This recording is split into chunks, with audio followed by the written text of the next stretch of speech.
Collector है कि post पर पहुंचा है शायद, हाँ पक्का है। वो जब एसडीएम नहीं था, कभी आया करता था, एक बार वो पेपर में फेल हो गया तो पुस्तकों का बैग, छोटा पीछा टांगने वाला बैग लेकर के वो धाम आया। उस जमाने में सन 2017 में उतना समुदाय बागेश्वर धाम पर नहीं होता था, बहुत कम लोग आते थे, 1000, 1500, 2000, 5000 लोग हाईएस्ट। वो बालक मंदिर की सीढ़ियों के पास खड़ा था, हम दर्शन करने गए, हमने कहा कहां से आए हो?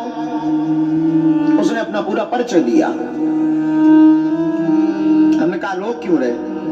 उसने कहा गुरुदेव हमें आपसे कुछ बात करनी है। हमने कहा हम रात को मिलते हैं तुमको। तो लगभग हमें आज भी याद है 9:30 बजे रात को हम उस बालक को मिले, रो रहा था। हमें लगा कोई बहुत बड़ी विपदा हो, जो अर्जी का विधान है, अर्जी लगाई हमने, पर्चा बनाया, उसमें लिखकर आया ये बालक पेपर में फेल हो चुका है, मरने के लिए घर से निकला है। तो हमने उसको ज्यादा टाइम देने का सोचा, इसको ज्यादा समय देना चाहिए। लगभग 15 मिनट तक हमने उसको बात की। हमने कहा ये जो तूने प्रण लिया मरना है, पर एक बात समझ में नहीं आई, तू बागेश्वर धाम क्यों आया?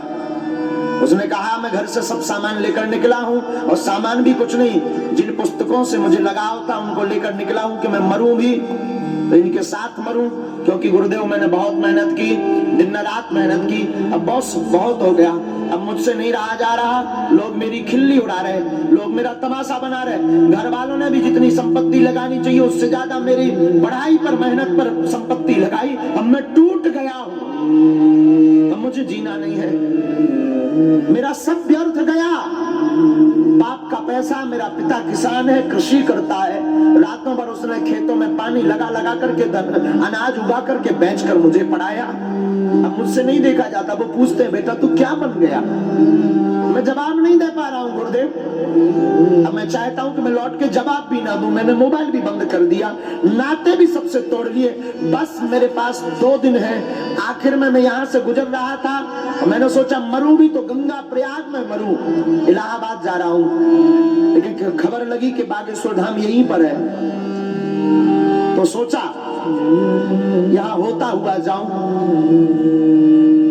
तब हमने उसको कहा देख प्यारे, तू मर भी जाए तब भी तेरी समस्या का समाधान नहीं होना है। कभी तू भागवत पढ़ना, तो भागवत में जरासंध ने भगवान पर 17 बार आक्रमण किया, 17 बार हारा, 17 बार उसको पराजय मिली, लेकिन भगवान से वो 18वीं बार फिर लड़ा, फिर भगवान को रण छोड़ना पड़ा और उसने विजय घोष का डंका बजाया।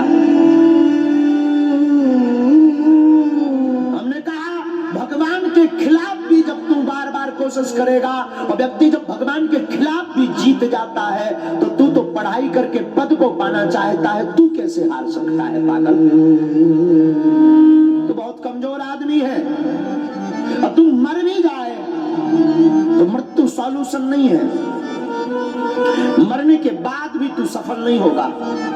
फिर तू मर भी जाएगा, फिर तेरा जन्म होगा, फिर तू वही गिनती गिनेगा, 1 2 3 4 5 6 7 8 9 10 11 12, 12वीं पढ़ाई करेगा, फिर तू बीए करेगा, फिर तू एमए करेगा, फिर तू डिग्रियां करेगा, फिर पढ़ाई करेगा, फिर फेल होगा। इससे अच्छा है तू अभी पढ़ाई कर, 2 बार फेल होगा पर 3री बार तू पास हो ही जाएगा।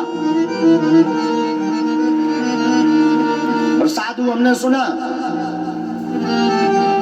वो बालक इतना सुन के निकला, उसको वो जरासंध की बात दिमाग में लग गई, भागवत के जरासंध की बात उसके दिमाग में फिट बैठ गई। और हमने सुना जब वो एसडीएम बना था पहली बार, तब हमारे पास आया था, तो जब वो जैसे ही गया, भगवान की ऐसी कृपा कि एक बार फिर फेल हुआ, जाने के बाद भी एक बार फिर फेल हुआ, अर्जी लगाने के बाद फिर फेल हुआ। वो फिर आया कि गुरुदेव फिर फेल हूं। हमने कहा एक बार और जा। और वाह रे बालाजी, वो आज अपर कलेक्टर के पद पर बैठा हुआ है। वहां जिंदगी में उसने खुद कहा, रोज जिस दिन वो बना था एसडीएम बना था, जिस दिन बना था उसकी आंखों की वो चमक बता रही थी, उसके चेहरे की वो मुस्कुराहट बता रही थी, उसके हाथ में वो हमें आज भी याद है, हाथ में वो फूल का गुलदस्ता लिए हुए, मिठाई लिए हुए और पूरे में राम नामी तौलिया उड़े हुए रात के समय 8:30 बजे हमको मिला था और रात के समय आकर के मिलकर के फबक फबक करके रो रहा था।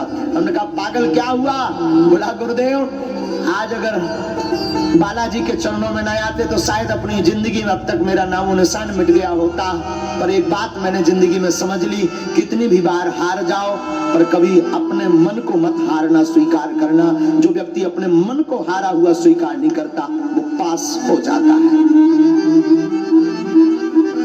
फैल तो वो होते हैं जो बहुत कमजोर लोग होते हैं। तो ये बात जितने भी युवा कथा सुन रहे हैं तुम्हारे लिए बहुत है। आज की कथा तुम्हारी जिंदगी में बहुत काम आएगी। मेरे पागलों, तुम बार बार असफल हो जाना और अपने मन को असफल मत होने देना। तुम फिर लगे रहना, कबहू तो दीन दयाल के भनक पड़ेगी कान। कभी तो तुम्हें सफलता मिलेगी। एक और घटना